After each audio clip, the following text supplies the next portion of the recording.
कर चालू आहेत ना. हो. आणि सर हे पण करा बरं रेकॉर्डिंग म्हणा. रेकॉर्डिंगला काय करावं होतं सर? मॅडम पण म्हणते मला रेकॉर्डिंग पाठव.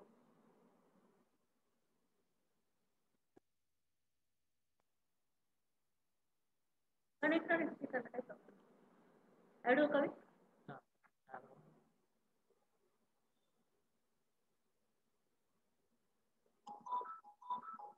मॅडम तुम्ही झालं काय?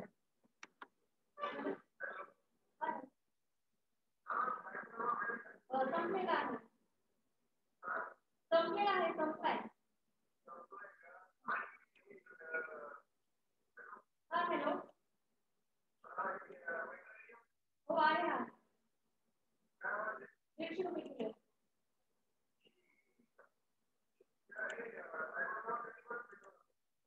अजून नाही सांगते ना. हो.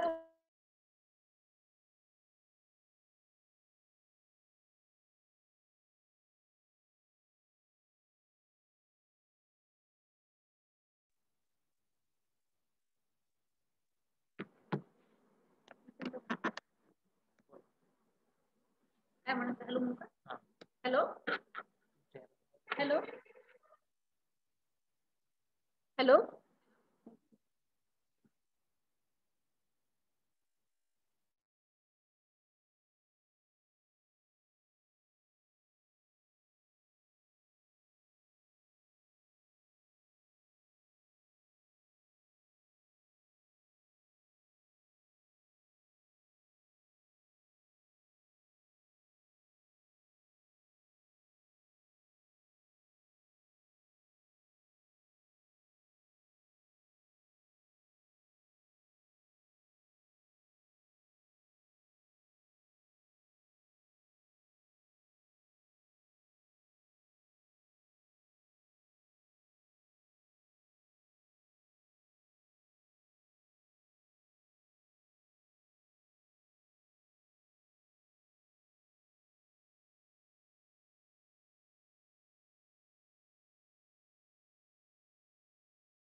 एक पार्टिसिपंट जॉईन होत आहेत.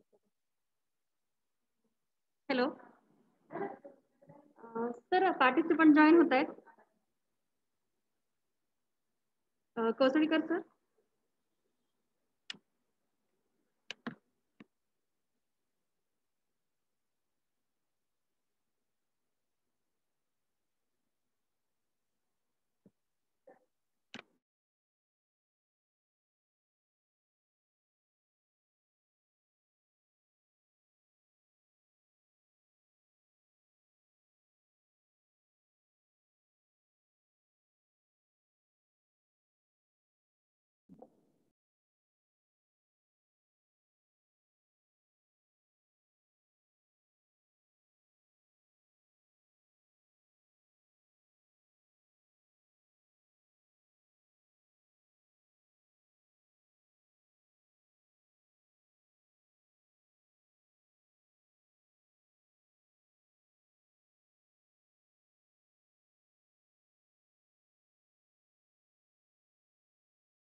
सोमवंशी सर.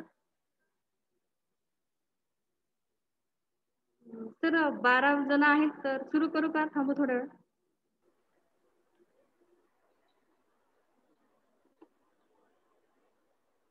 Hello sir.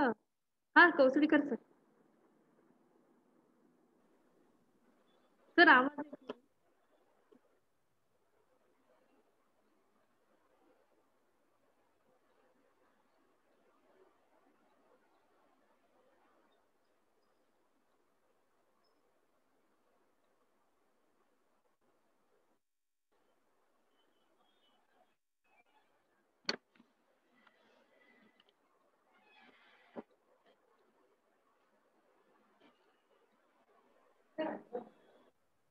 नमस्कार. मी डॉक्टर अश्विनी बोडखे, कृषी विज्ञान केंद्र बदनापूर येथे कार्यरत आहे. आणि वसंतराव नाईक कृषी विद्यापीठ परभणी अंतर्गत कृषी विज्ञान केंद्र बदनापूर जिल्हा जालना तर्फे उपस्थित सर्व शेतकरी बंधूंचे स्वागत. आणि भारतीय स्वातंत्र्याच्या अमृत महोत्सवी वर्षानिमित्त भारतीय कृषी अनुसंधान परिषद नवी दिल्ली आणि कृषी विज्ञान केंद्र बदनापूर यांच्या संयुक्त विद्यमाने खत वापर जाणीव जागृती कार्यक्रमात अंतर्गत खतांचा संतुलित वापर या विषयावर आजची झूम मीटिंग आयोजित करण्यात आलेली आहे. आणि खरं तर खतांचा संतुलित वापर हा अतिशय महत्वाचा आहे. आणि संतुलित प्रमाणात खतांचा वापर करून एकात्मिक अन्नद्रव्य व्यवस्थापनातूनच शेती उत्पादनात शाश्वता आणता येईल आणि जमिनीचे आरोग्य देखील आपल्याला किंवा सुधारता येईल. आणि जमिनीचे आरोग्य हे अबाधित ठेवण्यासाठी तिचे भौतिक, रासायनिक आणि जैविक गुणधर्म सुधारण्याची गरज आहे. आणि हे गुणधर्म जमिनीच्या काही अंशी महत्वाच्या घटकावर अवलंबून असतात. मग त्यामध्ये जो घटक आहे महत्वाचा तो म्हणजे जमिनीतील सेंद्रिय कर्बाची वृद्धी करणे हे आरोग्याच्या दृष्टीने अत्यंत महत्वाचे आहे. आणि खरं तर आपला मी फार वेळ न घेता आपल्याला आजचे जे प्रमुख मार्गदर्शक आहेत डॉक्टर हरिहर कौसडीकर सर, संचालक महाराष्ट्र कृषी शिक्षण व संशोधन परिषद पुणे, हे खतांचा संतुलित विषयावर मार्गदर्शन करणार आहेत. खरं तर सरांचा जो आहे अभ्यास किंवा मोसंबीवर आहे आणि मराठवाड्यामध्ये जसं महाराष्ट्र सरांचं बरंचसं काम आहे. सरांचे आतापर्यंत संशोधन परलेख हे 40 आणि इतर लेख आहेत ते 210 आहेत. आणि सरांना 2 वेळेस बळीराजा कृषी लेखन पुरस्कारही मिळालेला आहे. आणि सरांचा या क्षेत्रातील जो काही अनुभव आहे तो 15 वर्षापेक्षाही जास्त आहे. तर मी सरांना विनंती करते की सरांनी आपले मार्गदर्शन सुरू करावे.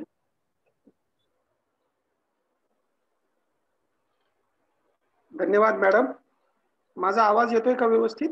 हो सर, येतोय आपला आवाज.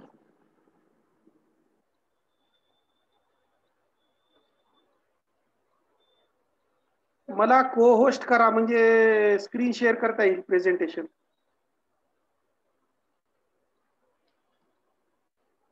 बोडके मॅडम. हो सर, हो सर केले. ओके.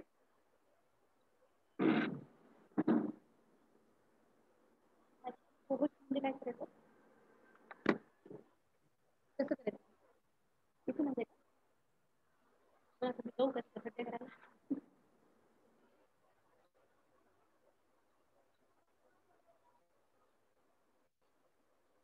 स्क्रीन दिसत आहे का माझी? हो सर. हो सुरू करूयात.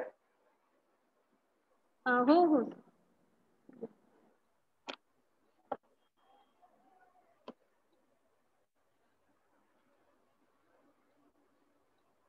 भारतीय कृषी अनुसंधान परिषद नवी दिल्ली आणि कृषी विज्ञान केंद्र बदनापूर या दोन्हीच्या संयुक्त विद्यमाने आज खत वापर जाणीव जागृती कार्यक्रमाअंतर्गत खतांचा संतुलित वापर या विषयावर प्रशिक्षण कार्यक्रम आयोजित केलेला आहे. या कार्यक्रमासाठी सर्व उपस्थित कृषी विज्ञान केंद्र बदनापूरचे अधिकारी, कर्मचारी तसेच आपल्या परिसरातील सर्व शेतकरी बंधू या सर्वांचे मी स्वागत करतो. सर्वप्रथम आपण आज जो विचार आहे तो विचार पाहूया, म्हणजे रासायनिक खतांचा संतुलित वापर.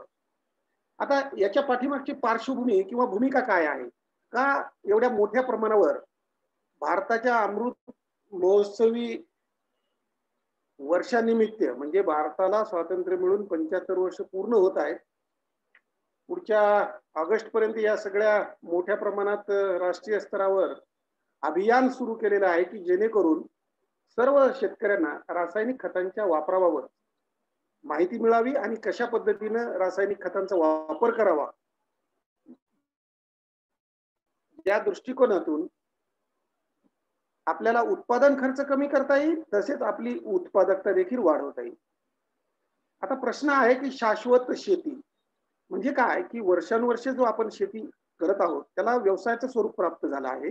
परंतु ज्यावेळेस व्यवसाय हा शब्द येतो त्यावेळेस नफा, फायदा, तोटा अशा प्रकारचे शब्द किंवा अशा प्रकारचे विचार प्रत्येकाच्या मनात येतात. मग जर आपल्याला व्यवसाय एखादा शाश्वत करायचा आहे, म्हणजे वर्षानुवर्ष आपल्याला चांगल्या प्रकारे उत्पादन घ्यायचं आहे, नफा कमवायचा आहे, म्हणजे आपली शेती फायदेशीर झाली पाहिजे. फायदेशीर होण्यासाठी त्या शेतीसाठी आवश्यक असलेलं भांडवल म्हणजे जमीन, या जमिनीची जर काळजी घेतली, म्हणजेच भांडवलाची जर व्यवसायात काळजी घेतली तर निश्चितच व्यवसाय फायदेशीर ठरेल. आज आपण पाहतो शाश्वत म्हणजे वर्षानुवर्ष हे असंच चालू राहायला पाहिजे. याच्यासाठी रासायनिक खतांचा वापर नियमित आणि कमी करणे, यासाठी 2015 पासून राष्ट्रीय जमीन आरोग्य पत्रिका वाटप अभियान राबवले गेले. राष्ट्रीय स्तरावर या अभियानाच्या अंतर्गत शेतकरी वर्गाला मातीतील अन्नद्रव्याच्या कमतरतेनुसार, म्हणजे माती परीक्षणानंतर जो काही अहवाल मिळाला त्याच्यानुसार सेंद्रिय व रासायनिक खतांच्या माध्यमातून पिकांना आवश्यक असलेल्या वेगवेगळ्या अन्नद्रव्यांच्या वापराबाबत शिफारसी दिलेल्या आहेत आणि मार्गदर्शन करण्यात आलेलं आहे. आता आपल्यापैकी किती जणांनी माती परीक्षण अहवाल स्वतःजवळ ठेवलेला आहे, तुम्ही स्वतःलाच प्रश्न विचारा.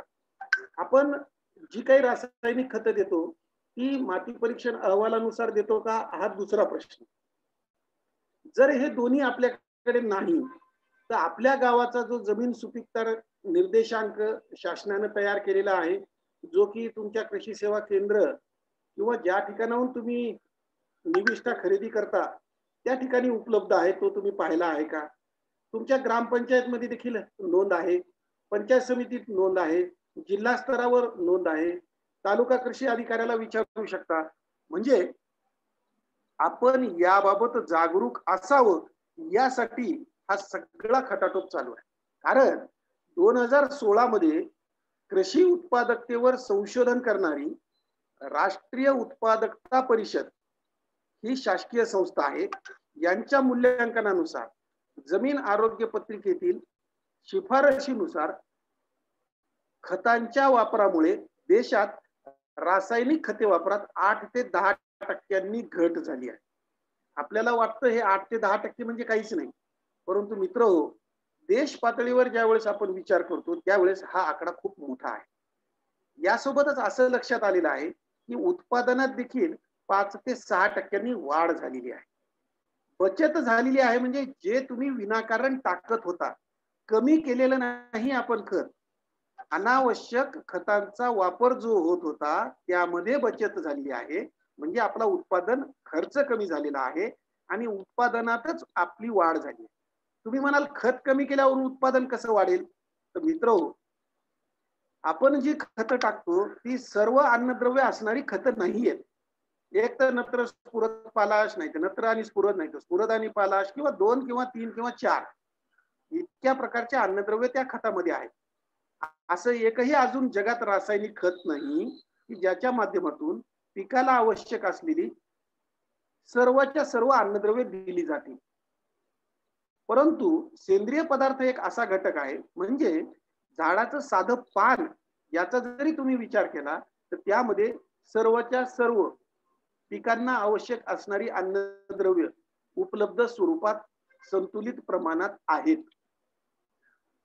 मग आता हा जो बदल झालेला आहे की माती परीक्षणावर आधारित खत मात्रा वापरण्यामुळे दिसून आलेला आहे. म्हणजे काय आहे की आता सगळेजण तपासणी हा शब्द माहित आहे. मागच्या 1.5 वर्षापासून आपण कोरोना पार्श्वभूमी अनुभवत आहात. प्रत्येकाला आरटीपीसीआर, अँटीजन हे शब्द पाठ झाले. म्हणजे तुमच्या आरोग्यासाठी तुम्हाला रोग झालाय का नाही हे तपासण्यासाठी तुमच्याकडे चाचणी आहे. तशाच प्रकारे आपल्याला ज्याच्या भरवशावर सर्व जीवसृष्टी अवलंबून आहे त्या मातीचं परीक्षण करणे भाग आहे. जे शेतकरी केलं आहे, कारण इथून पुढच्या काळामध्ये तुमच्या माहितीसाठी जो शेतकरी अभ्यासपूर्ण शास्त्रीय दृष्टिकोनातून कृषी तंत्रज्ञानाचा वापर करून शेती करेल तोच यशस्वी होणार आहे. कारण सगळ्या गोष्टीच्या पाठीमागे शास्त्र आहे, विज्ञान आहे आणि त्याच्यासाठीच कृषीचे अभ्यासक्रम असतात. मग आज आपण पाहतो की वर्षानुवर्ष परंपरागत शेती करत आहोत. आपण विचारही करत नाही की काय आपण कमी जास्त करत आहोत, काय आपण चुकीचं करत आहोत, कोणी आपल्याला जे सांगत आहे त्याच्यामध्ये किती तथ्य आहे, किती खरेपणा आहे, किती प्रात्यक्षिक स्वरूपात आपण शेतामध्ये करू शकतो. या सगळ्या गोष्टींची आवश्यकता आज निर्माण झाली आहे. कारण 2017 मध्ये फर्टिलायझर असोसिएशन ऑफ इंडिया, जे आपल्या भारताची खताच्या बाबतीची मोठी संस्था आहे, त्यांनी असं सांगितलेलं आहे की नत्र स्फुरद पालाचं प्रमाण किती पाहिजे? 4:2:1. थोडक्यात असं लक्षात घ्या की 4 बॅग नत्रयुक्त खत, 2 बॅग स्फुरदयुक्त, 1 बॅग पालाशयुक्त. हे झालं प्रमाण, एकमेकांशी प्रमाण नत्र स्फुरद पालाश. परंतु 1990 मध्ये काय झालं, या उपयोग प्रमाण काय झालं की 6 बॅगाला 2.4 बॅग जसे 1 बॅग. म्हणजे पहा किती फरक पडला. आणि 2016 मध्ये हेच प्रमाण झालं 6.7 जसे 2.7 जसे 1. म्हणजे प्रमुख अन्नद्रव्य देण्यासाठी रासायनिक खतांचा वापर जो झालेला आहे तो असंतुलित झालेला आहे. आणि या दीर्घकालीन असंतुलित वापरामुळे मातीच्या आरोग्यावर अनिष्ट परिणाम झालेला आहे आणि अजूनही होतो आहे. म्हणून आज आपण पाहत आहोत की आपल्या पिकाची उत्पादकता वरचेवर कमी येत आहे. एक गोष्ट नाही तर अनेक गोष्टी कारणीभूत आहेत, पण त्यातल्या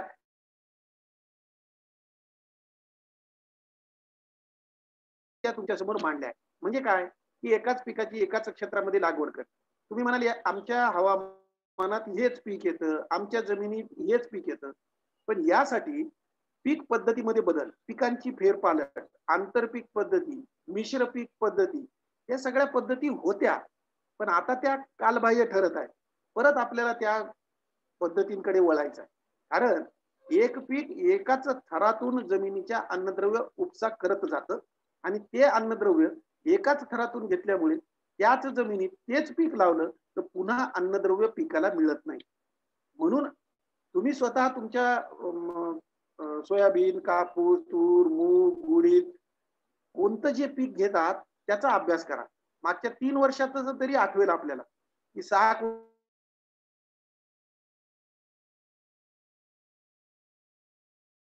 मुळं झालेली आहेत, जमिनीमुळे नाही.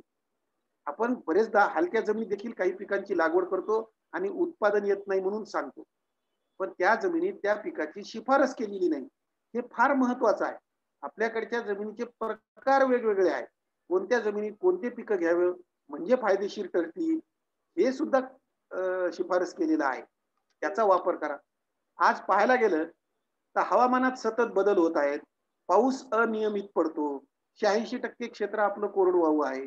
मग जर आपल्या या भागामध्ये असं असेल तर अशा हवामानाला तोंड देण्यासाठी किंवा अशा हवामानात देखील तग धरण्यासाठी पिकाला सक्षम करणं भाग आहे. म्हणजे पिकाची सहनशक्ती वाढवणं भाग आहे. म्हणजे पिकाला रोग प्रतिकारक क्षमता किंवा प्रतिकारक शक्ती वाढवणं भाग आहे. कारण अशाच हवामानात किडीचा प्रादुर्भाव, रोगांचा प्रादुर्भाव देखील होतो आणि त्याला प्रतिकार करण्यासाठी झाडाचं पोषण होणं आवश्यक आहे. कारण पोषण जर झालं तरच प्रतिकारक क्षमता वाढू शकते, अन्यथा नाही. आज आता झाडाचं पोषण म्हणतो आपण. तर प्रत्येक वेळेस फवारणी करून रासायनिक खत वापरून होत आहे का? नाही. या झाडांच्या पोषणासाठी जमीन हा केंद्रीभूत आणि सर्वात महत्वाचा घटक आहे, माध्यम आहे. आणि या जमिनीमध्ये जर सेंद्रिय खते आणि भूसुधारकांचा वापर केला तरच पिकांचं संतुलित पोषण होत आहे, असं संशोधन आणखी सिद्ध झालेलं आहे. आज जमिनीत असलेले किंवा जमिनीत स्थिर झालेले किंवा तुम्ही दिलेले जे खत आहेत त्या खतांवर जैव रासायनिक अभिक्रिया झाल्याशिवाय अन्नद्रव्य उपलब्ध स्वरूपात मिळत नाही.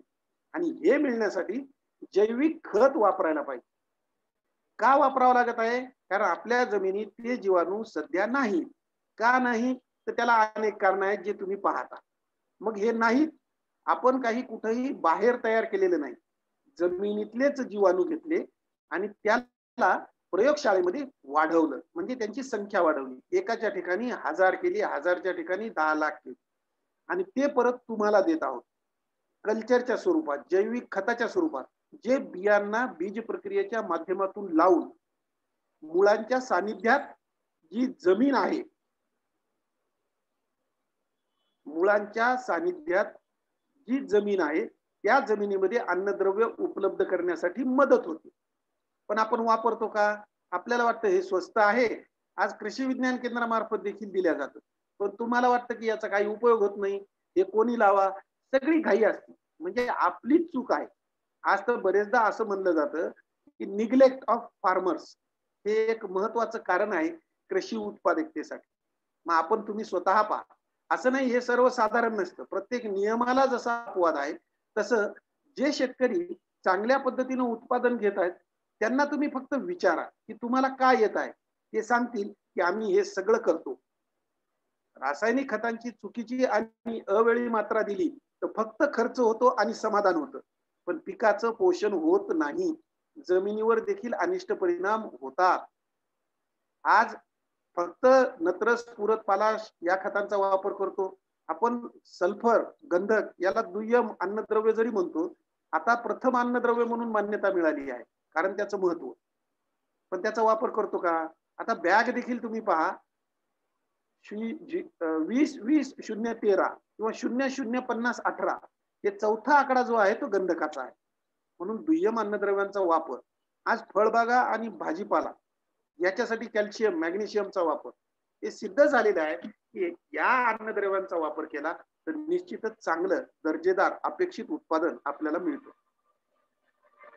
याच्यासोबतच सूक्ष्म अन्नद्रव्य अजूनही शेतकरी, कारण जवळपास ज्यांच्याकडे माती परीक्षण अहवाल आहे तो प्रत्येक शेतकरी वापरतो, पण ज्यांच्याकडे नाही तो त्याला वाटतं की एवढा मोठा खर्च साध्या पिकांसाठी कशाला करायचा, म्हणून सूक्ष्म अन्नद्रव्यांचा वापर करत नाही किंवा अपुरा वापर करतो.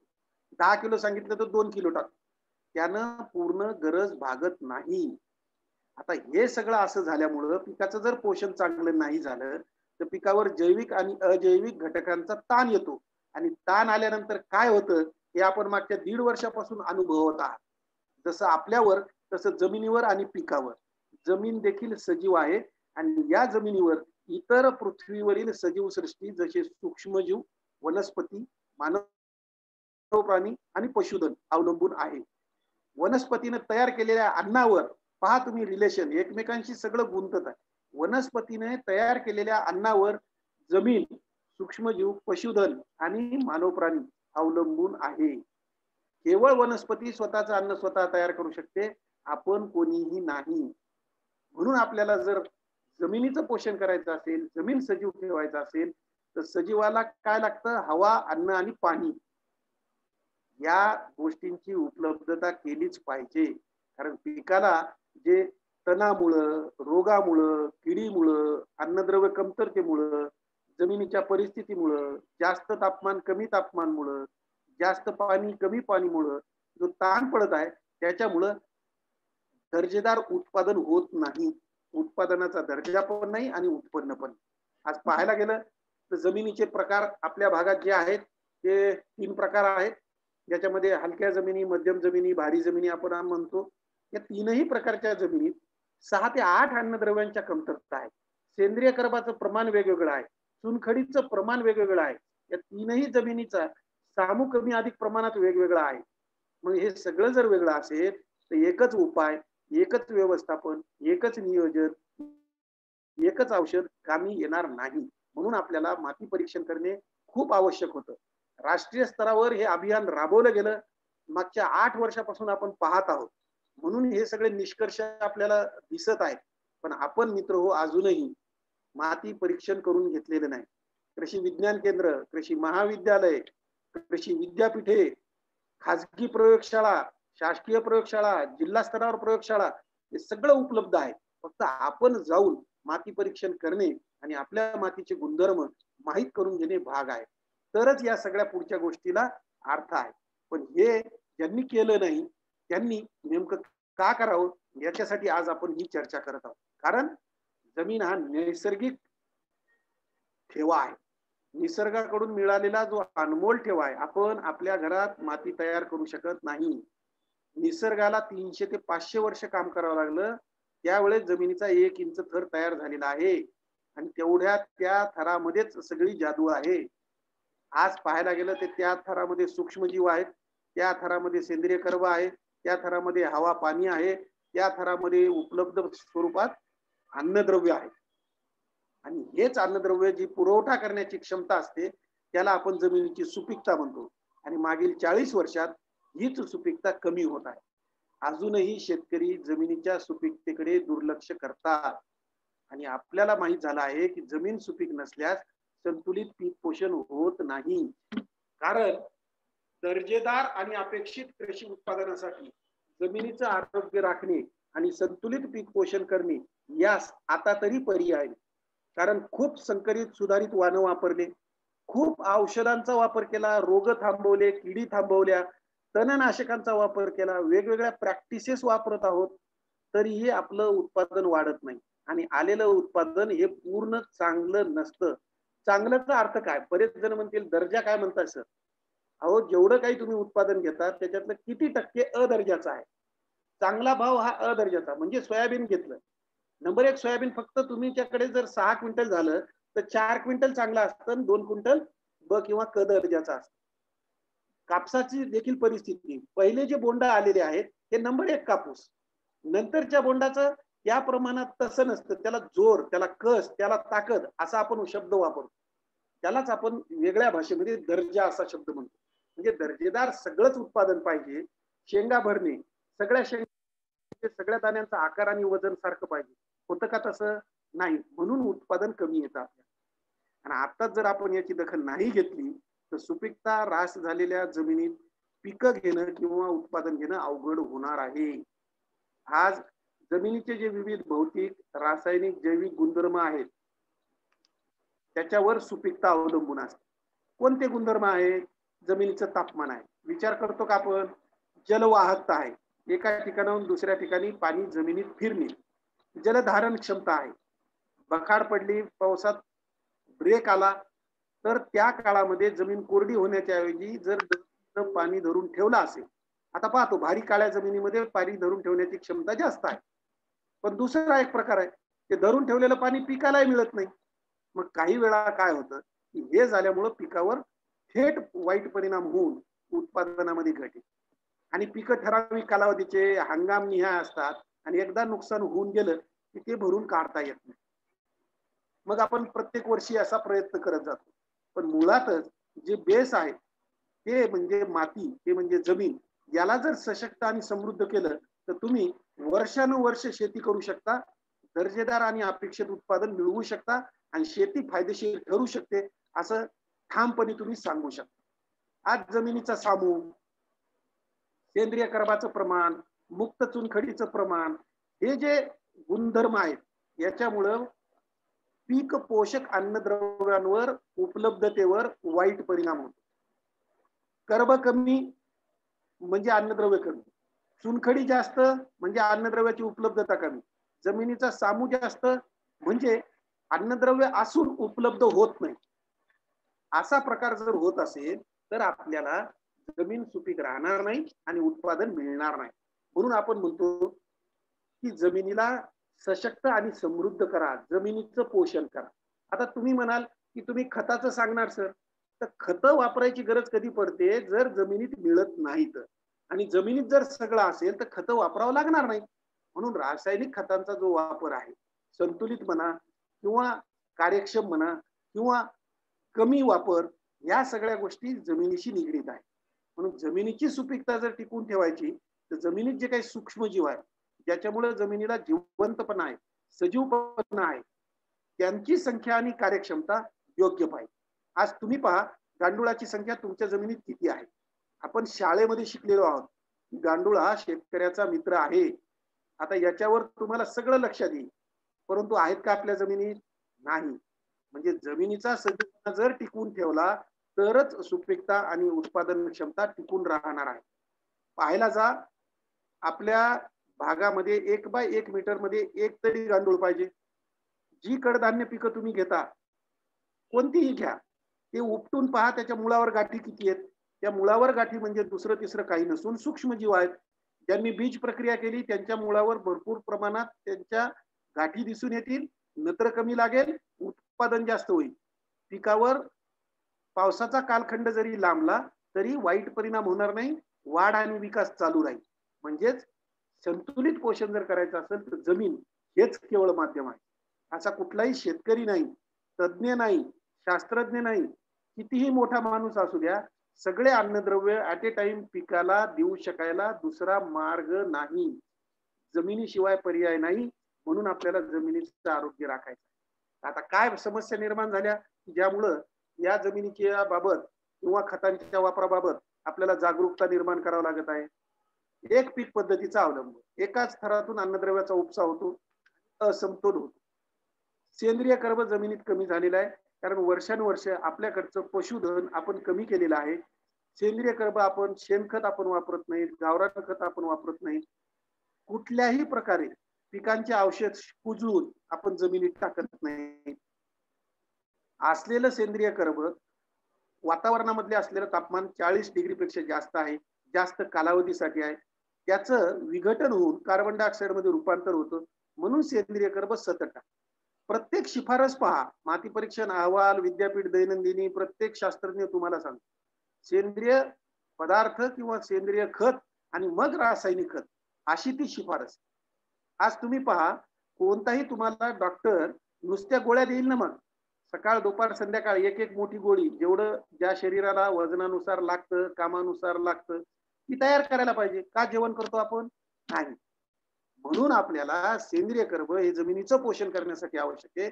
त्याच्यातून अन्नद्रव्य पिकाला मिळत राहतील, सतत उपलब्ध अन्नद्रव्याचा पुरवठा होत राहील, म्हणून त्याची आवश्यकता. आज बरेच शेतकरी विविध शास्त्रज्ञांकडून, विविध कंपन्यांच्या लोकांकडून, विविध अधिकाऱ्यांकडून ऐकतात. प्रत्येकाचा प्रश्न जमिनीपाशी येऊनच थांबत आहे. तुम्ही कोणत्याही प्रकारची शेती करा, तुम्हाला जमिनीपाशीच यावं लागणार आहे. कॉन्झर्वेशन ऍग्रिकल्चर, इंटिग्रेटेड ऍग्रिकल्चर, खूप प्रकार झालेत. ऑर्गॅनिक फार्मिंग झालेले, नॅचरल फार्मिंग झालेले, बायोडायनामिक फार्मिंग झालेले. रेग्युलर फार्मिंग किंवा परंपरागत सगळं येऊन जमिनीपासून, जमीन म्हणजे सेंद्रिय खत. आपल्या शरीरात जसं हिमोग्लोबिन तपासल्यावर आपण आरोग्य सांगू शकतो, त्या पद्धतीनं जमिनीचं हिमोग्लोबिन म्हणजे सेंद्रिय कर्ब आहे. आज तुम्ही तपासून पहा, मग तुम्हाला लक्षात येईल की का उत्पादन कमी येत आहे. आज त्यानंतरचा गुणधर्म जो महत्वाचा आहे तो जमिनीचा अल्कधर्मी सामू. आपोआपच सेंद्रिय कर्ब कमी झाल्यामुळं सामू वाढलेला आहे. सामू वाढला, पीएच वाढला की आपोआप अन्नद्रव्याची उपलब्धता कमी होते. तुम्ही साधं पहा, आपल्याला जर अजीर्ण झालं किंवा आपण जर ऍसिडिटी झाली तर कितीही पंचपक्वान्न समोर असली तर खाऊ शकत नाही. तसाच प्रकार जमीन आणि पिकांच्या बाबतीत होत आहे. या परिस्थितीमध्ये पीक अन्नद्रव्य शोषण करू शकत नाही. अशीच परिस्थिती 50% का येते तर चुनखडीयुक्त जमिनी असल्यामुळे.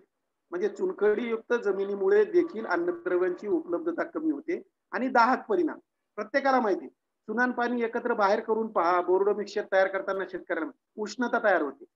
मग तुम्ही पहा, जमिनीमध्ये चुनखडी असल्यानंतर तशाच प्रकार होत असतो. आणि तसा जर प्रकार झाला तर मला सांगा, त्या मुळावर, पिकांच्या जारव्यावर ज्याच्यामधून अन्न आणि पाणी शोषण केलं जातं त्याच्यावर वाईट परिणाम. आज जमिनीची धूप होणे, ज्याच्यावर आंतरराष्ट्रीय स्तरावर मागच्या 2 दिवसापूर्वी परिषद झाली. माननीय पंतप्रधान महोदय आपले त्या ठिकाणी गेले होते. जमिनीची धूप होणे, प्रत्येकाच्या शेतातून 16 टन माती प्रतिवर्षी प्रति हेक्टरी वाहून जात आहे. जी माती अत्यंत महत्वाची आहे. आपल्याकडच्या भागात जमिनीचं फुल जाणे असं म्हणतो. मी म्हणतो दुधावरची साय काढून टाकल्यासारखं ती जमिनीची धूप होत आहे.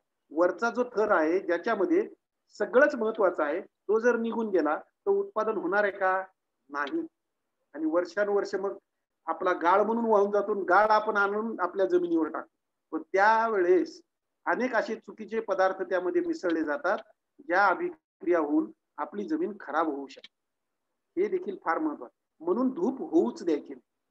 आज ज्यांच्याकडे पाणी आहे, मोसंबीचा शेतकरी आहे, द्राक्षाचा शेतकरी आहे, डाळिंबाचा शेतकरी आहे, ऊसाचा शेतकरी आहे, केळीचा शेतकरी आहे, कापूस बऱ्यापैकी ज्यांच्याकडे बागायती आहे, त्यानं जमीन वर्षानुवर्ष पाण्याची तपासणी केली नाही आणि आता त्या जमिनी क्षारयुक्त आणि चोपण झालेल्या आहेत.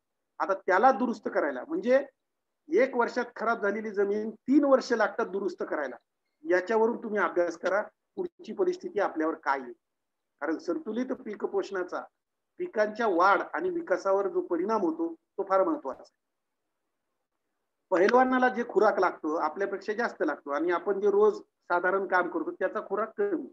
मग त्याला विचार करा, त्याचा खुराक झाल्यानंतर त्याची तब्येत आणि आपल्या खुराकानंतरची आपली तब्येत.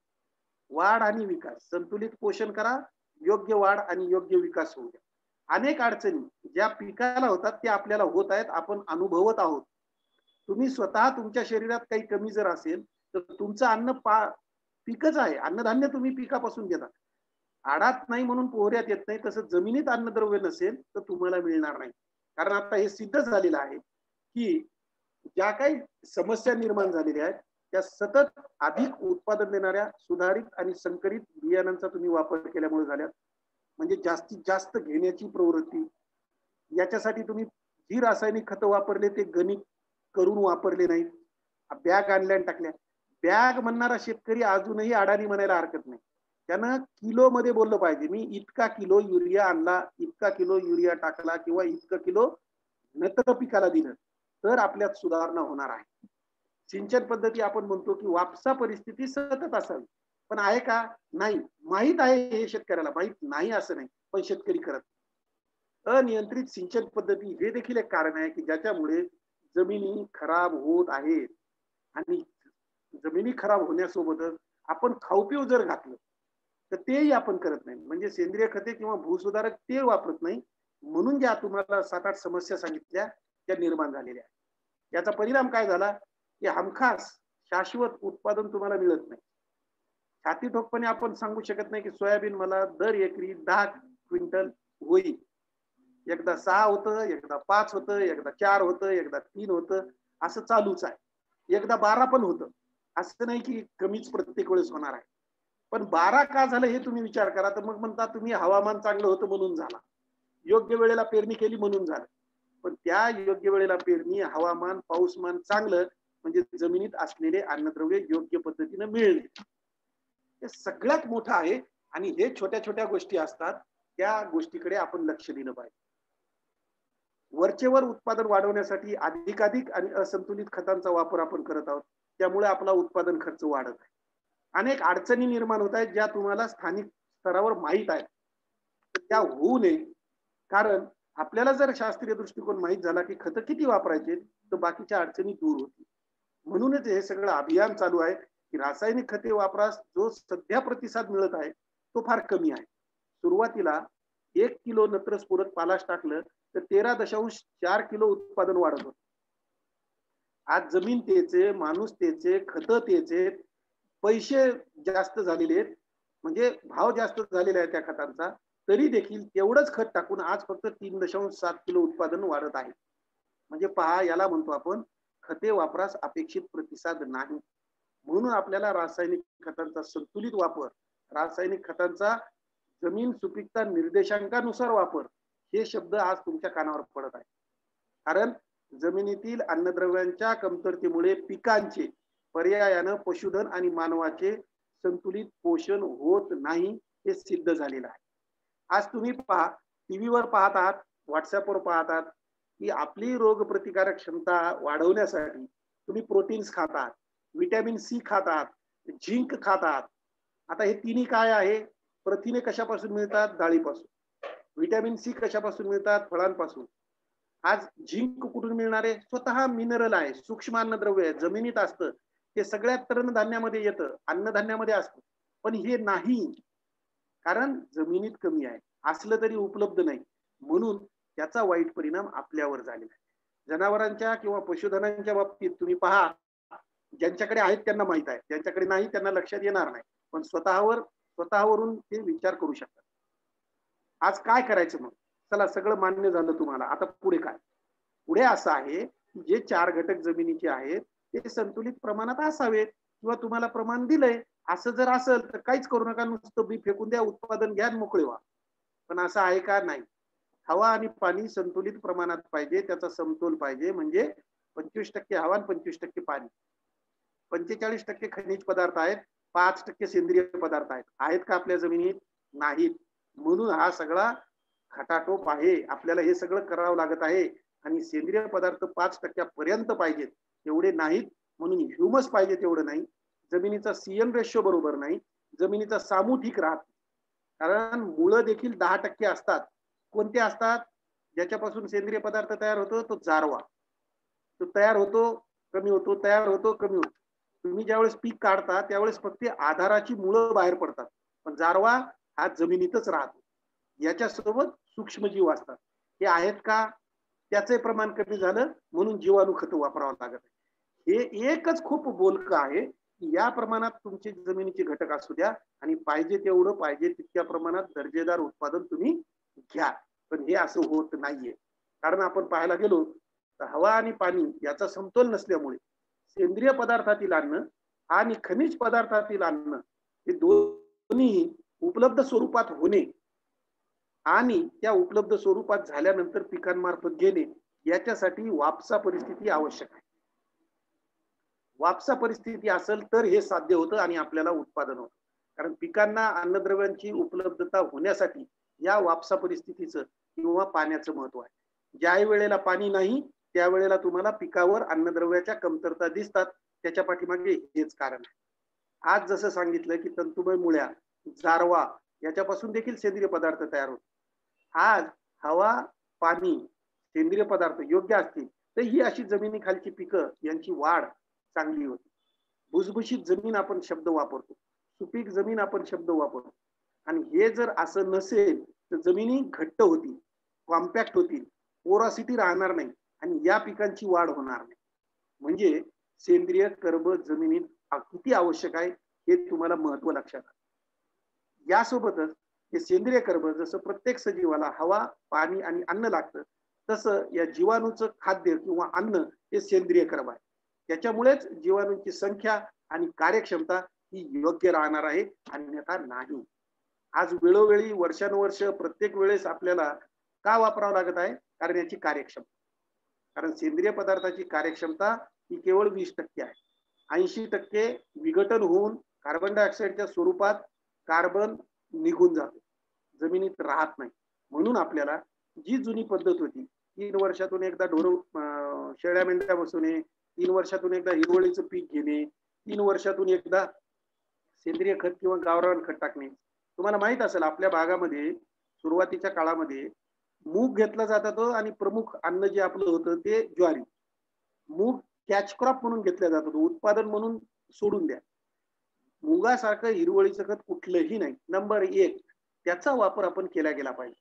आपोआप सेंद्रिय कर्ब तुमच्या जमिनीत वाढतं, सूक्ष्मजीव वाढतात, अन्नद्रव्य वाढतात, पाणी धरून ठेवण्याची क्षमता वाढते. हे सगळे बदल घडून येऊ शकतात. कारण गोडाऊन, गोदाम या स्वरूपात सेंद्रिय पदार्थ काम करतात. अन्नद्रव्याचं गोदाम कोणतं आहे? ते सेंद्रिय पदार्थ आहे. कारण त्यामुळेच अन्नद्रव्य पुरवठ्याचा वेग हा जमिनीतील सेंद्रिय कर्बाच्या प्रमाणावर अवलंबून असतो.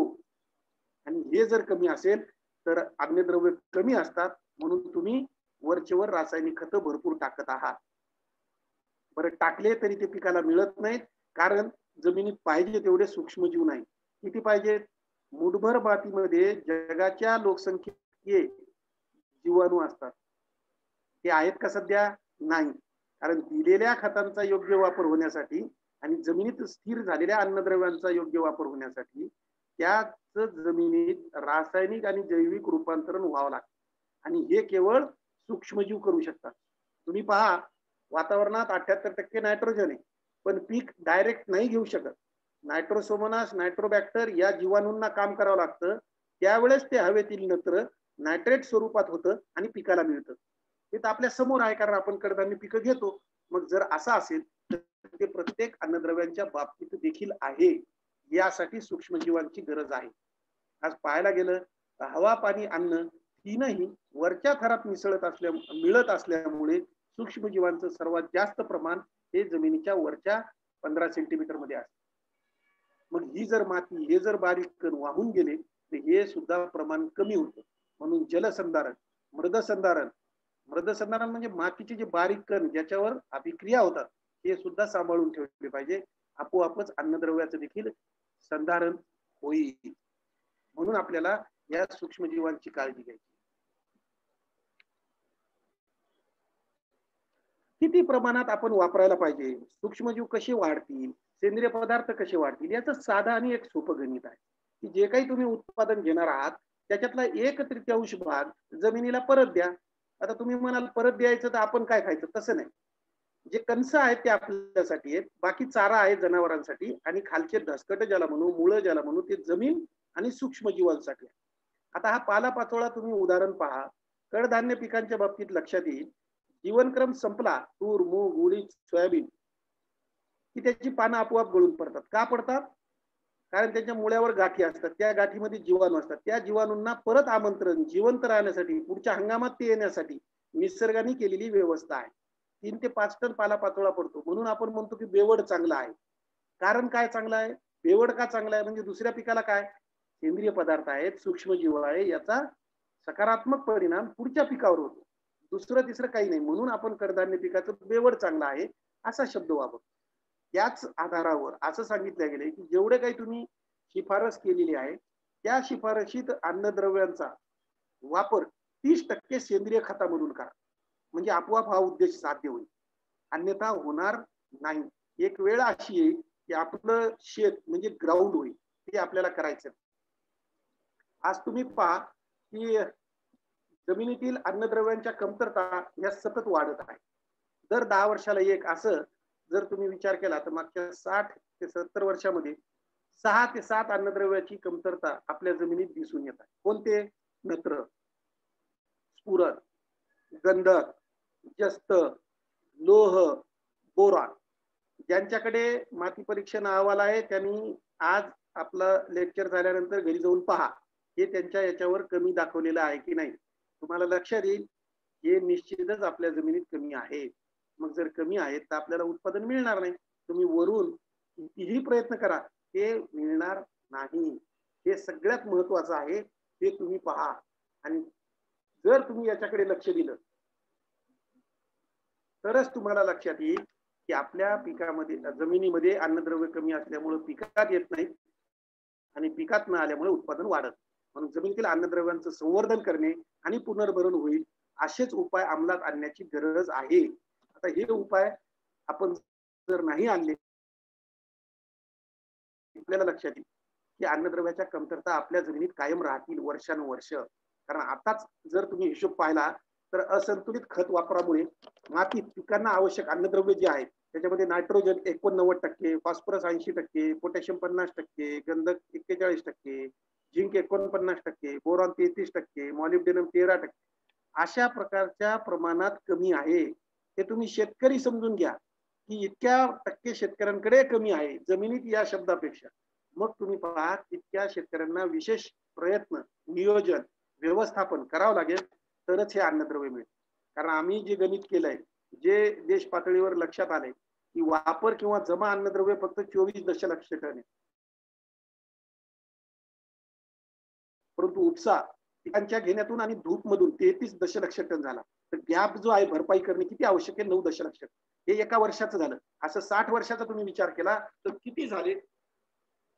दशलक्ष टन अन्नद्रव्याचा उपसा झालेला आहे. आणि एवढा जर भरून काढायचा असेल तर पुढचे 60 वर्ष लागतील. म्हणून आताच वेळ आहे की काळजी घ्या. कारण खत वापरास मिळणारा प्रतिसाद सतत कमी होत आहे. जसं तुम्हाला सुरुवातीला सांगितलं की 1 किलो नत्रस पूरक पालाश वापरल्यावर 13.4 किलो उत्पादन वाढत होतं. आज अशी परिस्थिती आहे की तेवढंच आपण खत वापरत आहोत, पैसे आपण 3 पट देत आहोत, तरी उत्पादन मात्र 3.7 किलो वाढत आहे. याचं कारण कमी व असंतुलित खतांचा वापर, विविध अन्नद्रव्यांच्या कमतरता म्हणजेच संतुलित पीक पोषणाचा अभाव हे एकमेव कारण आपल्याला लक्षात आलेलं आहे. आज पाहायला गेलं तर रासायनिक खतं जी वापरता तुम्ही त्याची कार्यक्षमता प्रमुख अन्नद्रव्यांची 50% पर्यंत, नत्रयुक्त खतं तुम्ही 50% पर्यंत, स्फुरदयुक्त खतं 5 ते 25%, पालाशयुक्त 50 ते 60%, गंधकयुक्त खते 8 ते 10%, जे सूक्ष्म अन्नद्रव्य ते 5% पर्यंत. म्हणजे तुम्ही वापरता किती त्याची कार्यक्षमता. सोपं गणित आहे. काय करा, 1 किलो रासायनिक खतासोबत 2 किलो सेंद्रिय खत मिक्स करा, याची कार्यक्षमता वाढवा. जर असं केलं तर कारण सांगतो, मातीच्या कणांशी थेट संपर्क जर रासायनिक खताचा आला तर खते किंवा अन्नद्रव्य स्थिर होतात आणि ते पिकाला मिळत नाही. ते टाळण्यासाठी सेंद्रिय पदार्थ जे आहेत त्याच्या संपर्कात आणा, म्हणजे मातीच्या कणाशी कमी संपर्क होईल आणि याची कार्यक्षमता वाढेल. आता एवढं सोपं आपण प्रत्येक जण करू शकतो म्हणून करायचं. मग आता झालं हे जमिनीच्या आरोग्याबाबतीत, जमिनीच्या गुणधर्माबाबतीत, जमिनीच्या क्षमतेबाबतीत, जमिनीच्या सुपीकतेबाबतीत. आता आपल्याला पाहायचं की संतुलित पीक पोषण कसं करायचं, ज्याच्या माध्यमातून आपण रासायनिक खतांची बचत पण करणार आहोत, उत्पादन पण वाढवणार आहोत, रासायनिक खतांचा कार्यक्षम पण वापर करणार आहोत आणि उत्पादन खर्च कमी करणार आहोत. पाहायला गेलं तर निसर्गतः कार्बन, हायड्रोजन, ऑक्सिजन जे मिळतात ज्याच्या माध्यमातून अन्न तयार करण्याची प्रक्रिया प्रकाश संश्लेषण होतं. हे प्रकाश संश्लेषण, श्वसन आणि इतर सर्व अभिक्रिया घडवून आणण्याचं काम खनिज पदार्थ म्हणजे मिनरल्स करतात, ज्याला आपण अन्नद्रव्य म्हणतो. हे पाणी आणि मुळांच्या माध्यमातून घेतली जातात आणि ही सगळी जी आवश्यक अन्नद्रव्य आहेत ही अन्नद्रव्य उपलब्धता, त्या अन्नद्रव्यांची उपलब्धता जमिनीच्या एकाच गुणधर्मामध्ये आपल्याला लक्षात येईल की किती अवलंबून असते. कारण जमिनीचा सामू, जमिनीचा पीएच ही जमिनीची नाडी आहे. पहिलं जर काही तुमच्या अहवालामध्ये असेल तर पीएच आहे 6.5 ते 7.5 हा आदर्श पीएच आहे. याच्यापेक्षा कमी असेल तर मुख्य अन्नद्रव्य कमी, दुय्यम अन्नद्रव्य कमी, याच्यापेक्षा जास्त असेल तर सूक्ष्म अन्नद्रव्य कमी. मग आता पहा, पिकांचं संतुलित पोषण नाही झालं तर तुमचं उत्पादन वाढणार नाही. आपण पाहतो या पिकाची क्षमता किती उत्पादन देण्याची, आपण व्हरायट्या जास्त का आणतो, नवीन नवीन वाण का आणतो, याच्यापासून एकरी आपल्याला 16 टन उत्पादन मिळेल, 16 क्विंटल उत्पादन मिळेल. होतंय का? नाही. मग होत नाही म्हणजे अन्नद्रव्य पुरवठ्याचा वेग आणि प्रमाण, सूक्ष्मजीवांचे हे जमिनीच्या सामूवर अवलंबून असतात आणि म्हणूनच आपल्याला हा जमिनीचा सामू आदर्श म्हणजेच 6.5 ते 7.5 आज प्रमुख आणि सूक्ष्म अन्नद्रव्य माईक चालू आहे शेतकरी बंधूंनो, ज्याचं चालू आहे त्यानं बंद करावा. प्रमुख दुय्यम आणि सूक्ष्म अन्नद्रव्ये हे नाव का दिलेले आहेत तर त्याच्या गरजेनुसार, महत्वानुसार नाही. महत्व प्रत्येकाचं सारखंच आहे, कारण रचनात्मक जडणघडण करण्यासाठी कार्बन, हायड्रोजन, ऑक्सिजन लागतात, जे 94% भाग पिकाचा बनवतात. त्याच्या सोबत जे मदत करतात ते 3%, नत्र, स्फुरद आणि गंधक, हे सगळे एकत्र आणण्याचं काम पालाश, कॅल्शियम, मॅग्नेशियम करतं. आणि या सगळ्यांचा संयोग संतुलित प्रमाणात राहावा, सगळ्या अभिक्रिया व्हावा म्हणून सूक्ष्म अन्नद्रव्ये काम करत असतात. ज्याला म्हणतो आपण जैविक रासायनिक अभिक्रिया घडवून आणणारे घटक अत्यंत कमी लागतात म्हणून त्याला सूक्ष्म नाव आहे, पण गरज त्याची तेवढीच आहे. आज पाहायला गेलं तर तुम्ही पहा, प्रत्येकाला या अन्नद्रव्यांचे रोल माहित आहेत की नत्रामुळे काय होतं की शाखीय वाढ होते, स्फुरदामुळे काय होते मुळं वाढतात, कॅल्शियममुळे काय होते कवर तयार होते, मॅग्नेशियममुळे काय होते हरितद्रव्य प्रकाश संश्लेषण, पालाशमुळे काय होते झाडात पाणी नियमन. म्हणून तुम्ही पाऊस नसला, कोरडेपणा असला तर 13-0-45 ची फवारणी करतात. त्याच्या पाठीमागे कारण तेच आहे. लोह म्हणजे प्रथिने संश्लेषण. आज आपल्याला रोग प्रतिकारक क्षमतेसाठी प्रोटीन्स लागतात, झाडाला लागतात, तर ते प्रोटीन्स लोहामुळे तयार होतात. लोह म्हणजे पोलाद, कणखरपणा, मजबूती, लोखंड, हे सगळ्यांना माहिती. मग आपल्याला सगळ्या धातूमध्ये जर ते कठीण आहे तर ते कठीणपणा झाडामध्ये आला तर आपोआपच रोग प्रतिकारक क्षमता, कीड प्रतिबंध हे आपोआप घडतं. हवामानात झालेले बदल याला प्रतिकार करण्याची क्षमता देखील तयार होते. आज मोलाब्द, जस्त, जस्त संप्रेरक असा आहे की जे शेतकरी ग्रोथ रेग्युलेटर्स वापरतात त्यांना माहित आहे काय जस्ताचं कमी आणि वरून ग्रोथ रेग्युलेटर वापरायचीच गरज नाही जर जास्त योग्य प्रमाणात असेल. आज पाहायला गेलं तर बोरॉन पॉलिनेशन साठी काम करतं, गंधक मुळावरील गाठी वाढवतं, तेलाचं प्रमाण वाढवतं. तेलाचं प्रमाण वाढलं म्हणजे आपोआप वजन वाढलं, वजन वाढलं की उत्पादन वाढलं, गुणवत्ता वाढली. पण हे साधं आपण लक्षात घेतो. कडधान्य पिकांत, तेलबिया पिकात गंधकाचा वापर खूपच महत्वाचा आहे आणि गंधक वापरल्यानंतर उत्पादनामध्ये 25% वाढ दिसून आलेली आहे. म्हणून शेतकऱ्यांनी चौथं मुख्य अन्नद्रव्य म्हणून त्याला मान्यता मिळालेली आहे, हे लक्षात ठेवा. आज एकाच कार्यासाठी विविध अन्नद्रव्यांची गरज असतात आणि एकच अन्नद्रव्य विविध कार्य करतं, हे तुमच्या समोर आहे.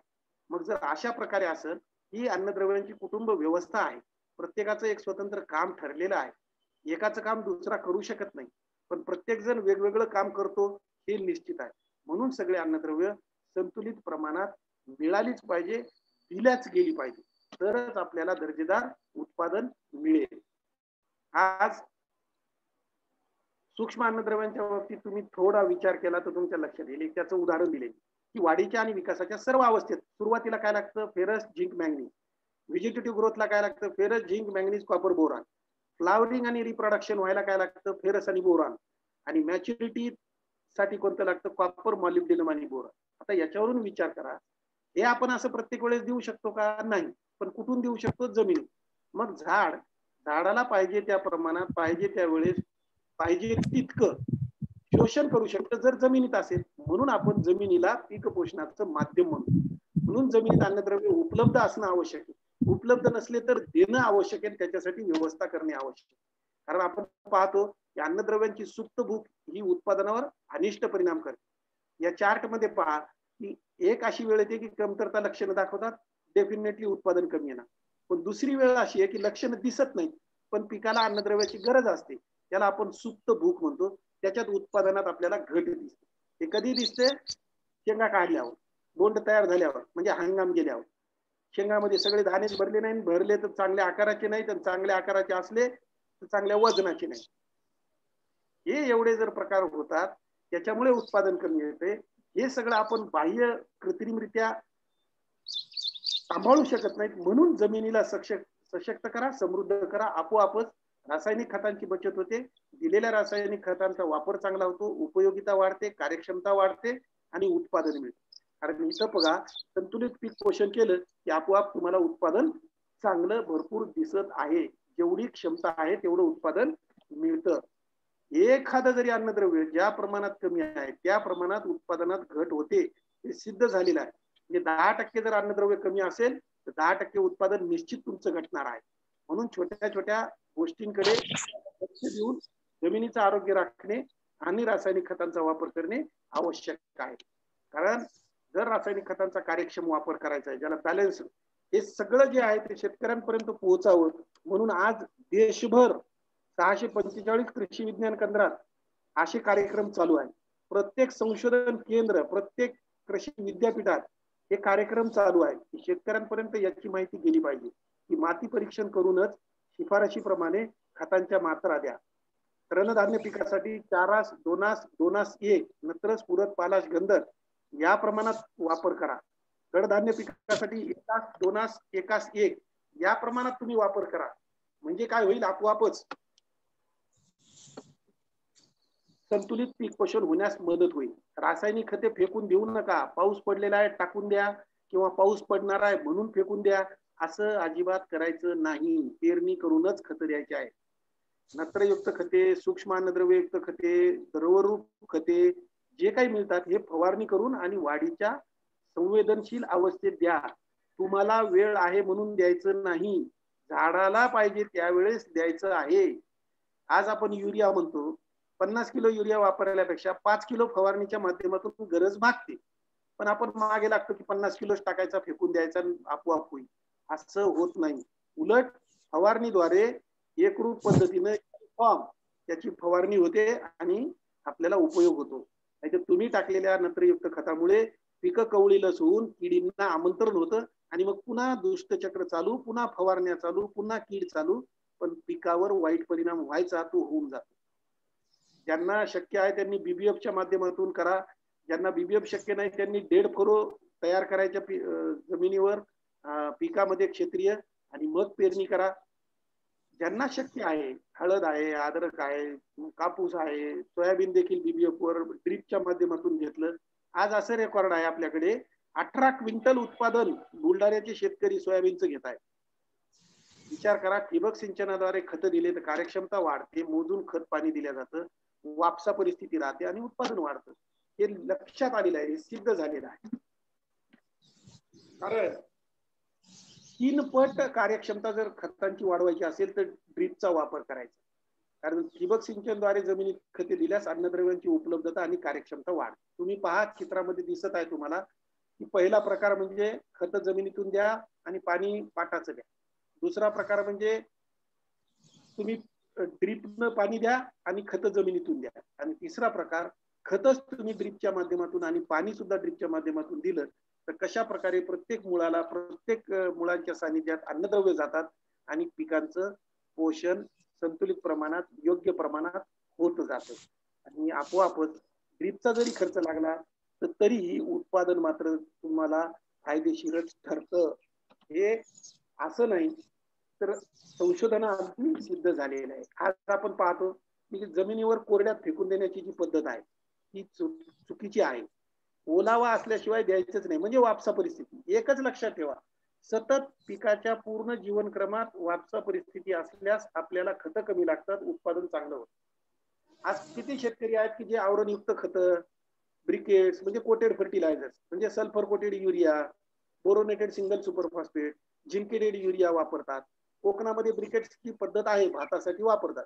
आपल्याकडे सुपर ग्रॅन्युल्स ज्याला म्हणतो ते किती जण वापरतात, मिळतात पण आपण मागत नाही. तुम्ही जर मागितले तर दुकानदार आणून देईल, पण याचा वापर करा म्हणजे हे अर्धेच लागतात तुम्हाला आणि याची कार्यक्षमता जास्त असते. बोरोनेटेड सिंगल सुपरफॉस्फेट फार काही पैसे लागत नाही, पण कार्यक्षमता वाढ. म्हणून आपल्याला या, कारण मातीच्या कणाशी थेट संपर्क येत नाही, हे साधं गणित आहे. बाकीचे फायदे वेगळे. सतत दीर्घकाळ खत अन्नद्रव्य मिळत राहणे हा वेगळा फायदा आहे. आणि सेंद्रिय खत जर तुम्ही वापरले याच्यासोबत तर आपोआप आवरण तयार होतं. त्याचा पाठीमागे उद्देशच तो आहे जो की मी तुम्हाला सांगितला की सेंद्रिय खताचा नियमित जर वापर केला तर जमिनीचा सामू देखील 6.5 ते 7.5 राहतो. आपोआप राहायला मग कोणतीही शेती पद्धती करा, त्या शेती पद्धतीमध्ये तुम्हाला यश मिळतं. जल आणि मृद संधारणाबाबत उपाययोजना पाहिजे. म्हणजे तुम्हाला सांगितलं की बीबीएफ किंवा रुंद सरी वरंबा पद्धत किंवा 1.5 फरो, 3 उभ्या आणि 3 आडव्या बळीरामच्या जर सऱ्या पाडल्या तर पाऊस किती पडू द्या नुकसान होत नाही. हे नाही शक्य पेरणी झाली असेल तर शेताच्या चारी बाजूने तुम्ही 2-2 सऱ्या बळीरामच्या मारून टाका. एक्स्ट्रा पाणी, एक्स्ट्रा माती, एक्स्ट्रा अन्नद्रव्य दिलेले तुम्ही असलेले हे सगळे शेताच्या बाजूला जमा होतील, बाहेर जाणार नाहीत. रासायनिक खतं जे आपण देतो ते आपल्याला पिकाच्या अवस्थेनुसार द्यायची. सुरुवातीला काही सांगितलेले असतात ते शिफारस केलेलं आहे, ते दिलेलं आहे, बहुतेक सगळ्यांना पाठ आहे. परंतु अजूनही आपण चुका करतो, त्याच्यामुळे ह्या गोष्टींची आपण उजळणी करत. जर नाही मिळाले तर फार मोठी अजिबात कमीपणा मानायचा नाही. Urea, single super phosphate, muriate of potash आणायचं, पांढरा पोटॅश आणायचा, अजून फायदेशीर. हे एकत्र करायचे आणि जी शिफारस आहे ती द्यायची, स्वस्तात पडते. संयुक्त खत उपलब्ध नाही म्हणून टाकलं नाही असं करण्याच्या ऐवजी तुम्ही सरळ खतांमार्फत हे खत तयार करा आणि वापरा. आज आपण एकात्मिक खत व्यवस्थापन म्हणतो. म्हणजेच काय की रासायनिक खतासोबत जैविक खत. बीज प्रक्रिया कंपल्सरी आहे. 25% उत्पादन वाढ बीज प्रक्रियेमुळे होते. 25% वाढ सेंद्रिय खतामुळे होते. 25% वाढ दुय्यम अन्नद्रव्य वापरले त्याच्यामुळे होतं. 25% वाढ सूक्ष्म अन्नद्रव्य वापर. झालं तुमचं उत्पन्न इथं दुप्पट. उत्पन्न नाही, उत्पादन दुप्पट झालं. मग आपोआप त्याचा परिणाम तुम्हाला उत्पन्नावर होणार आहे. जमीन तिथे ते याच्यात खर्च काहीच नाहीये. फक्त वेळेला योग्य पद्धतीने करणे एवढाच फरक आहे. हिरवळीचं खत तुम्हाला सांगितलं. एक एक 2-2 तास तर मुगाची तुम्ही कुठेही टाकू शकता आणि गाडून टाकू शकता. काही अडचण नाही. पहिल्या पाळीच्या वेळेस ते गाडता येतं. अत्यंत चांगल्या प्रकारचं खत तयार होतं. हे तुम्हालाही माहित आहे. पण ते आपण करत नाही आहोत. ते करायचं आहे. म्हणजे रासायनिक खतांची कार्यक्षमता आणि उपयुक्तता वाढेल. म्हणजेच काय की एकात्मिक अन्नद्रव्य व्यवस्थापनामुळे रासायनिक खतामध्ये आहे, अहवाल आहे, त्यांनी पहा, दैनंदिनीत आहे, जे काही तुम्ही वाचता तिथे ठिकाणी आहे की खत कसे कमी होतात आणि खते कसे जास्त द्यावं लागतात. इकडे अन्नद्रव्यांची वर्गवारी दिलेली आहे.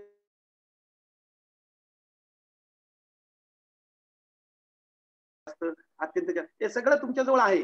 फक्त तुम्ही एकदा उघडून पहा की माती परीक्षण अहवालात आपल्याला काय दिलेलं आहे. मग जर अशी मात्रा कमी होत असेल तर आपोआप तुमची खतांची बचत झाली आणि खतांची बचत झाली की आपलं उत्पादन वाढणार, जमीन खराब होणार नाही आणि उत्पादन खर्च कमी होणार.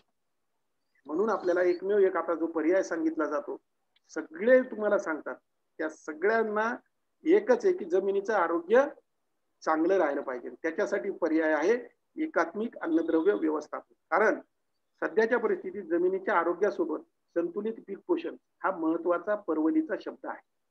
सेंद्रिय खतामध्ये शेणखत आहे, पर्याय खूप आहेत. नसेल तर कंपोस्ट, नसेल तर गांडूळ खत, नसेल तर वेगवेगळ्या पेंडी याचा वापर करा. भूसुधारक मध्ये जिप्सम आहे, पायराईट आहे, सल्फर आहे, याचा वापर करा. जैविक खतामध्ये रायझोबियम आहे, अझोटोबॅक्टर आहे, पीएसबी आहे, भरपूर आहेत, याचा वापर करा. आपोआप तुमचं उत्पादन खर्च कमी होतो. आणि माती परीक्षण करूनच रासायनिक खते म्हणजे मुख्य, दुय्यम आणि सूक्ष्म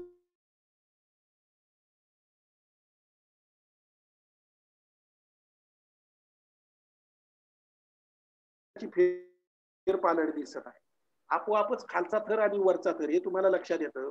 मूळ, तंतुमय मुळ्या, जे पिकं डीप रुटेड आहेत, ज्याची मुळं खोलवर जातात, ते खालच्या थरातून अन्नद्रव्य घेतात. जी पिकं वरच्या थरात वाढतात ती वरच्या थरातून घेतात. हे पुढे मागे केलं म्हणजे आपोआप तुमची अन्नद्रव्यांची कार्यक्षमता वाढते, जमीन शाश्वत पद्धतीनं आरोग्य टिकून राहतं. तुम्ही पहा, जर सेंद्रिय पदार्थ असेल तर मुळांची वाढ किती होते, पसरल्या जातं, व्हॉल्यूम वाढतो आणि आपोआप अन्न आणि पाणी शोषण करण्याची क्षमता वाढते. सूक्ष्मजीवांच्या बाबतीत तुम्ही पहा, बीज प्रक्रिया केल्यामुळं मातीत सूक्ष्मजीव कुठे तयार झाले तर मुळांच्या सान्निध्यात आणि आपोआप पिकाची वाढ ही चांगली झालेली दिसते, ज्याच्या माध्यमातून पिकांमध्ये रोग प्रतिकारक क्षमता देखील निर्माण होते आणि आपोआप तुमचा खर्च वाचतो. त्याच्यावरचा संरक्षणावरचा. आज एवढं गणित पुढे गेलेलं आहे तंत्रज्ञान. तपासलं आम्ही की 1 टन शेणखत खरेदी केल्यावर त्याच्यात जेवढे अन्नद्रव्य असतात तेवढेच अन्नद्रव्य रासायनिक खतातून जर पाहिजे असतील तर दुप्पट खर्च लागतो. म्हणजे 3,000 रुपये टनानं जर तुम्ही शेणखत आणलं तर त्याच्यातून मिळणारे अन्नद्रव्य विकत घेण्यासाठी 6,000 रुपयाची रासायनिक खतं घ्यावं लागतात. आणि रासायनिक खताने केवळ पिकांचं पोषण होण्यासाठी मदत होते,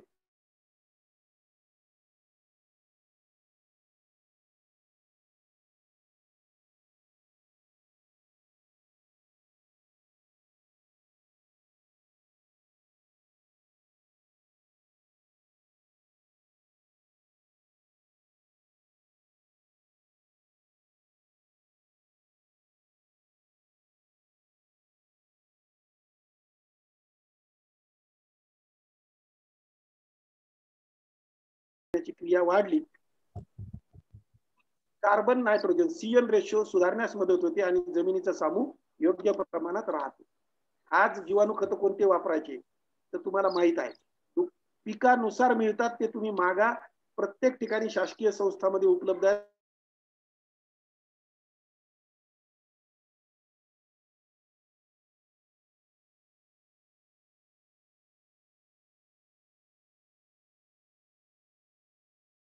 नत्र आणि स्फुरद आणि इतर अन्नद्रव्य युक्त 25% बचत होईल आणि पीक उत्पादनात 10 ते 15% वाढ तुम्हाला दिसून येईल. याच्यासोबत एक नवीन प्रकार आता बाजारामध्ये तुम्हाला मायक्रोरायझाच्या स्वरूपात मिळतो. म्हणजे काय होतं, ऍडिशनल रूट सिस्टीम, जारवा जो आहे तो जास्त प्रमाणात इतर मुळांच्या सोबत राहून दुसरी मुळं तयार होतात, जे की पाणी आणि अन्नद्रव्य शोषण करण्यासाठी मदत करतात. जास्त क्षेत्रातून घेतल्यामुळे पिकाची वाढ जोमदार होते आणि असं लक्षात आलं की 22 ते 25% उत्पादनात वाढ होते. म्हणजे बीज प्रक्रियेच्या माध्यमातून तुम्ही 25% उत्पादनात वाढ करू शकता आणि 25% रासायनिक खतामध्ये बचत करू शकता. आता हे तूर, मूग, उडीद, सोयाबीन साठी दिलेलं आहे, जे की गरजेचं नाही, तुम्हाला माहित आहे.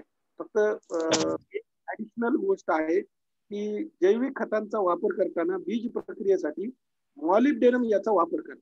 म्हणजे 1 ग्राम 1 किलो बियाणाला बीज प्रक्रियेच्या दरम्यान बुरशीनाशकासोबत, द्रवरूप खतासोबत, घनरूप किंवा पावडर जैविक खतासोबत सगळ्यासोबत मिक्स आहे, कंपॅटिबल आहे, नुकसान नाही. वापरायचं किलो बियाणा 1 ग्राम अमोनियम मॉलिब्डेनम. आज नवीन तुम्हाला मी प्रत्येक पिकासाठी वापरायचं सांगत आहे.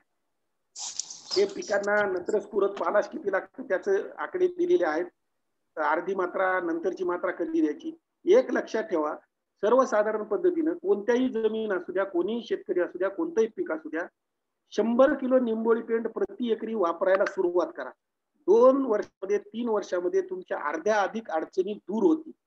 रासायनिक खतांची कार्यक्षमता, चांगल्या प्रकारच्या जीवाणूंची वाढ, अपायकारक जीवाणूंचं नायनाट, जमिनीतून होणारे रोग कमी होतील. हे फायदे आपण पाहिलेले आहेत. हळद आणि अद्रकाचा शेतकरी, ऊसाचा शेतकरी याला आम्ही कंपल्सरी सांगतो, वापरतो आणि त्याला रिझल्ट तिथे दिसतो. म्हणजे पहिली गोष्ट, तुम्ही अमोनियम मॉलिब्डेटची बीज प्रक्रिया 1 ग्राम प्रति किलो बियाणास कोणतंही पीक असू द्या आणि 100 किलो निंबोळी पेंड, हे विशेष पिकांसाठी 200 किलो आहे, पण प्रत्येक पिकासाठी 100 किलो निंबोळी पेंड भरडून आणा, गावाकडची आणा, काही करा, पण 100 किलो तरी वापरा. प्रत्येक पिकासाठी, प्रत्येक जमिनीत, प्रत्येक शेतकऱ्यांनी प्रत्येक हंगामात वापरायची. म्हणजे आपोआप 2 ते 3 वर्षात तुमची जमीन एकदम निरोगी होण्यास मदत होते. आता दुसरा जी गोष्ट सांगितली की दुय्यम अन्नद्रव्य, तर जिप्सम 200 किलोग्राम प्रति हेक्टर, मॅग्नेशियम सल्फेट 25 किलोग्राम, गंधक 25 किलोग्राम प्रति हेक्टर ठिकाणी प्रत्येक शेतकऱ्याला वापरायचं आहे. आज दुय्यम अन्नद्रव्य तर ठराविक आहेत तेवढे माहित आहे. सूक्ष्म अन्नद्रव्यांच्या बाबतीत जे आपल्या आहारात मिठाचं महत्व आहे तेच पिकांच्या आहारात सूक्ष्म अन्नद्रव्यांचं आहे. कारण सूक्ष्म अन्नद्रव्य सगळ्या जैविक रासायनिक अभिक्रिया घडवून आणण्याचं काम करतात. प्रकाश संश्लेषण, श्वसन, प्रथिने संश्लेषण, फॅट्स, ऑइल्स, कार्बोहायड्रेट्स, काय जे सेंद्रिय पदार्थ तयार होतात ते केवळ या सूक्ष्म अन्नद्रव्यांच्या अभिक्रिया सुरू करण्यासाठी मदत केल्यामुळे होतात. त्यामुळे किती वापरायला पाहिजे तर त्याचं गणित दिलंय की लोह sulphate 25 kilogram, zinc sulphate 25 kilogram, boron 5 kilogram, manganese sulphate 12.5 kilo, copper sulphate 5 kilo, ammonium किंवा पोटॅशियम मॉलिब्डेट किलो प्रति हेक्टर हे जमिनीतून वापरायचं. आता हे अवघड आहे, एवढं मिळत नाही, एवढं मिक्स करता येत नाही, तर सोपा पर्याय सांगतो. महाराष्ट्र राज्य शासनानं 2 ग्रेड तयार केले. ग्रेड नंबर 1 जमिनीतून देण्यासाठी आणि ग्रेड नंबर 2 फवारणीसाठी. हे मागची स्लाइड किंवा मागचं विसरून जा, हे नाही शक्य, पण हे तुम्ही करू शकता. पण दोन्ही पैकी एक करावंच लागणार. ग्रेड 1 चा वापर प्रति एकरी 20 किलो, पीक कोणताही असू द्या, जमिनीचा प्रकार कोणताही असू द्या, कारण आपल्याला संतुलित पोषण करायचे. याच्यामध्ये सर्व सूक्ष्म अन्नद्रव्य आहेत. जे मोलाब्ध नाही ते बीज प्रक्रियेच्या माध्यमातून आपण दिलेलं आहे. आणि दुसरं ग्रेड 2 वाढीच्या संवेदनशील अवस्थेमध्ये फवारणी करायची आहे. थोडक्यात हा शास्त्रीय शब्द वाटतो पण लक्षवायला सोपं. जितक्या महिन्याचं पीक तितक्या फवारण्या, 2 महिन्याचं पीक 2 फवारण्या, 3 महिन्याचं पीक 3 फवारण्या, 5 महिन्याचं पीक 5 फवारण्या, 21 दिवसाच्या अंतरानं फवारणी करा आणि आपल्याला पाहिजे तो प्रतिसाद पिकाकडून मिळेल. म्हणजे दर्जेदार उत्पादन तुम्हाला मिळण्यासाठी मदत होईल. आपण म्हणतो हे सगळं करत असताना काही अडचणी तुम्हाला येणारच आहेत. आज कृषी विज्ञान केंद्राचे प्रमुख म्हणले डॉक्टर सोमवंशी सर की घ्या, थोडा वेळ लागला तरी हरकत नाही, म्हणून हे एक सांगतो की विशेष अन्नद्रव्य व्यवस्थापन पिकाचं उत्पादन वाढवण्यासाठी मदत होते, जेणेकरून हवामानातील बदल आणि पावसाची अनियमितता यावर तसेच पिकावर पडलेल्या जैविक आणि अजैविक ताणामुळे पिकाची वाढ आणि विकास तो होऊ नये म्हणून आपल्याला 19-19-19 12-1-00-52-34 पोटॅशियम 0-0-0-50 या खतांचा वाढीच्या संवेदनशील अवस्थेमध्ये फवारणीद्वारे वापर करायचा. अडचण असली तरच वापर करायचा आहे, अन्यथा करायची गरज नाही. आपल्या जवळ खत आहे म्हणून कोणत्याही वेळेला कोणतंही खत द्यायचं नाही. त्याची स्टेज ठरलेली आहे, ती तुमच्या समोर आहे, त्याच पद्धतीने वापरायचं आहे. पहिलं घरात थोडं पडलेलं आहे, पहिल्या फवारणीतून उरलेलं आहे, असा वापर करायचा नाही, कारण त्या प्रत्येक अन्नद्रव्याचं त्या वाढीच्या संवेदनशील अवस्थेमध्ये विशेष कार्य असतं आणि त्याचाच उपयोग होतो. म्हणून आपण सांगतो की विद्राव्य खत आणि सूक्ष्म अन्नद्रव्य खतांचा वापर हा तज्ञांच्या सल्ल्याने करावा. योग्य प्रमाण आणि कालावधीनुसारच विद्राव्य खते वापरावी, अन्यथा वापरू नये. म्हणजेच ज्याला रामबाण उपाय म्हणू आपण केल्यावर जवळपास तुमच्या 60 ते 70% अडचणी दूर होण्यासाठी मदत होते. पहिल्या पिकाला वापरलेले सेंद्रिय खत दुसऱ्या पिकाला उपयुक्त ठरतात, जैविक खत उपयुक्त ठरतात, रासायनिक खतांची कार्यक्षमता आणि उपयोगिता वाढते आणि संतुलित पीक पोषण होते. आज पीक फेरपालट आंतरपीक पद्धती हे बंदच झाले, त्याच्यामुळे अन्नद्रव्यांची उपलब्धता वाढत असते, हे तुम्ही पाहिलं. जेवढं शक्य होईल तेवढे प्रयत्न करा. नसल्यास तुम्हाला जो पर्याय सांगितला की धुऱ्यावरती पिकं घ्या आणि हिरवळीच्या आच्छादनासाठी वापर करा. आधी आच्छादन आणि कुजल्यानंतर सेंद्रिय खत होतं, त्यामुळे आपोआपच जल, मृद आणि अन्नद्रव्यांचं संधारण करण्यास मदत होते. हा एकदम चांगला फायदा एकात्मिक अन्नद्रव्य व्यवस्थापनामुळे होतो. आज सेंद्रिय खतासोबत सगळे रासायनिक खत दिल्यास पिकास उपलब्धता आणि पीक उत्पादनात वाढ करतायत. रासायनिक खतांची जी मात्रा आहे ती मात्र माती परीक्षणाद्वारे ठरवूनच द्या, आपोआप उत्पादन वाढतं, हे निश्चित आहे, हे सिद्ध झालेले. आज आपल्याला जेवढ्या काही रासायनिक अभिक्रिया, जैव रासायनिक प्रक्रिया घडतात, अभिक्रिया घडतात, यांचा समतोल राहतो, उपयुक्त जीवाणूंच्या संख्येत वाढ होते, जमिनीचा CN रेशो चांगला राहून सेंद्रिय खतामुळे पिकास अन्नद्रव्य मिळण्यास मदत होते. जेवढे काही अविद्राव्य अन्नद्रव्य आहेत ते विद्राव्य म्हणजे उपलब्ध स्वरूपात होतात, खनिज पदार्थामधले असू द्या किंवा सेंद्रिय पदार्थामधले. म्हणजेच काय की दीर्घकाळ व शाश्वत अन्नद्रव्यांचा एकत्रित पुरवठा पूर्ण पिकाच्या जीवन प्रवासात होतो, म्हणून आपल्याला अपेक्षित आणि दर्जेदार उत्पादन मिळू शकतं. मी आपल्याला पुढील हंगामासाठी सर्व शेतकरी बंधूंना आणि आपले कृषी विज्ञान केंद्र बदनापूर यांनी जी मला आपल्याशी संवादाची किंवा माझे विचार मांडण्याची संधी उपलब्ध करून दिली त्याबद्दल ICAR आणि कृषी विज्ञान केंद्र बदनापूर यांचे सर्व अधिकारी कर्मचारी यांचे मी हार्दिक आभार व्यक्त करतो. आपल्या सर्व शेतकरी आणि जे उपस्थित आहेत त्यांनी बराच वेळचं शांत चित्ताने ऐकून घेतलं, त्याबद्दल त्यांचे आभार व्यक्त करतो. आणि आपल्याला पुढील हंगामासाठी आता जो चालू हंगाम आहे त्याच्यासाठी हार्दिक शुभेच्छा देऊन इथंच थांबतो. धन्यवाद. धन्यवाद. कोणाचे प्रश्न असेल तर विचारा.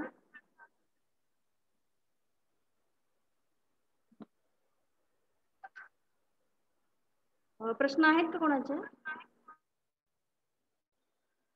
प्रश्न नसतील तरी माझा नंबर दिलेला आहे, ते मला व्हॉट्सअप करू शकतात, त्याच्यामुळे त्याची काही काळजी नाही.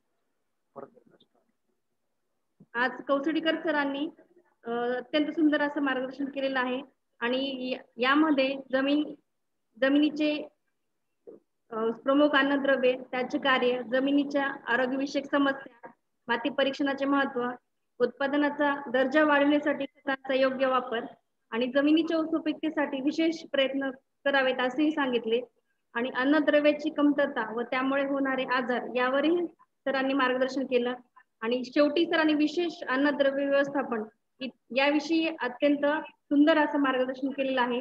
त्याबद्दल कृषी विज्ञान केंद्र बदनापूरचे वरिष्ठ शास्त्रज्ञ तथा कार्यक्रम समन्वयक डॉक्टर सोमवंशी सर यांच्यातर्फे मी सरांचे आभार मानते आणि भविष्यातही त्यांनी यापुढे जालना जिल्ह्यातील शेतकऱ्यांना मार्गदर्शन करावे अशी विनंती करते आणि हा कार्यक्रम संपन्न झाला असे जाहीर करते आणि सर्वांचे मनपूर्वक धन्यवाद. धन्यवाद सर. धन्यवाद.